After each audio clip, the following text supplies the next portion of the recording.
தியானத்துக்கு எண்ணாம் புஸ்தகம் 30ஆம் அதிகாரத்தை எடுத்திருக்கிறோம். ஒருவன் கர்த்தருக்கு யாதொரு பொருத்தனை பண்ணினாலும் அல்லது யாதொரு காரியத்தை செய்யும்படி ஆணையிட்டு தன் ஆத்மாவை நிபந்தனைக்குட்படுத்தி கொண்டாலும் அவன் சொல் தவறாமல் தன் வாயிலிருந்து புறப்பட்ட வாக்கின்படியெல்லாம் செய்ய கடவன் அப்படின்னு சொல்லி பார்க்கிறோம். இந்த பொருத்தனை பண்ணும்போது பார்த்து ஞானமாய் ஜாக்கிரதையுள்ளவர்களாய் நாம் பொருத்தனைகளை செய்ய வேணும். இதில் 2 காரியத்தை நாம் பார்க்க முடியும். ஒரு சிறு பெண் தன் தகப்பன் வீட்டில் இருந்தாங்க, பொருத்தனை பண்ணுறாங்க அப்படின்னா அவங்க தகப்பன் அந்த பொருத்தனை கேட்டு அது ஓகே அப்படின்னா அந்த பொருத்தனை அவங்க செய்யலாம். இல்லை அப்படின்னா இல்லை நாட் அக்செப்டபிள் அப்படின்னு அவங்க சொன்னாங்க அப்படின்னா அந்த பொருத்தனை அவங்க செய்யக்கூடாது. அது கர்த்தர் அதை மன்னித்துக் கொள்வார். ஒரு ஸ்திரீ தன் புருஷன் வீட்டில் இருந்து பொருத்தனைகளை அவள் செய்யும்போது அந்த ஸ்திரீயோட புருஷன் ஓகே பண்ணிக்கோ அப்படின்னு சொன்னாங்கன்னா அவங்க அந்த பொருத்தனை அவங்க பண்ணலாம். இல்லை அப்படின்னா அவங்க அதை பொருத்தனை பண்ணக்கூட கர்த்தர் அதை மன்னித்துக் கொள்வார். பொருத்தனை அப்படின்னு சொல்லும் போது எல்லாரும் வாயில உடனே எனக்கு இது அற்புதத்தை செஞ்சீங்க, நான் அந்த பொருத்தனை செய்வேன், இதை நீங்கள் செஞ்சீங்கன்னா அதை நான் வாங்கி தருவேன், இதை பண்ணினா அதை அப்படி இப்படி நம்ம பொருத்தனைகள் நம்ம செய்து கொள்கிறோம்.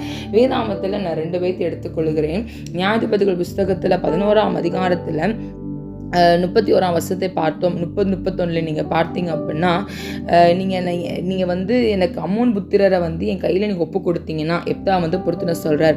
அங்கே ஒரு பொருத்தனை அவன் செய்கிறான் பாருங்க. நான் அம்மோன் புத்திரிடத்திலிருந்து சமாதானத்தை திரும்பி வரும்போது என் வீட்டில் வாசப்படியிலிருந்து எனக்கு எதிர்கொண்டு வருவது எதுவோ அது கர்த்தருக்கு உரியதாகும், அதை சர்வான தகன பலிகளால் செலுத்துவேன் அப்படின்னு சொல்லி அவனுக்கு பொருத்தனையை அவன் செய்து விடுகிறான்.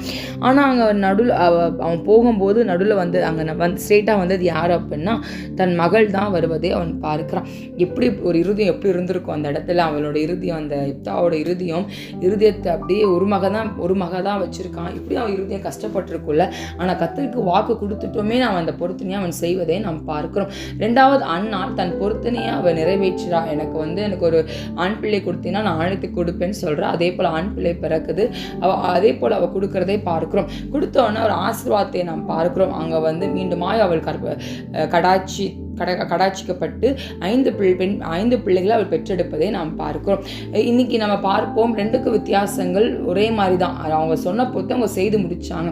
ஆனால் ஞானம் ஒன்று இருக்குது. ஞானத்தோடு பொருத்தனைகள் செய்ய வேண்டும். உங்கள் தகுதிக்கு மீறியோ உங்கள் மிஞ்சினதுக்கு மீறியோ பொருத்தனை நீங்கள் செய்யக்கூடாது. நீங்கள் சொல்லுகிற பொருத்தனை, நீங்கள் பண்ணுகிற பொருத்தனைகள் கர்த்தர் அதை பார்க்குறவராக இருக்கிறார். நீங்கள் சொல்கிறீங்களா எனக்கு செய்வேன்னு சொன்னீங்க, செய்யுங்கன்னு சொல்லி ஆண்டவர்கிட்ட கேட்குறோம்ல. அதே போல் ஆண்டவர் நான் செய்வேன்னு சொன்னேன், எனக்கு அதை பொருத்தனை செய்வேன்னு ஏன் இன்னும் செய்யலை அப்படின்னு ஆண்டவர் பொருத்தனையை நாம் செய்வோம். கர்த்தர் தாமே நம்மளை ஆசீர்வதித்து நம்மளை வழிநடத்துவாராக.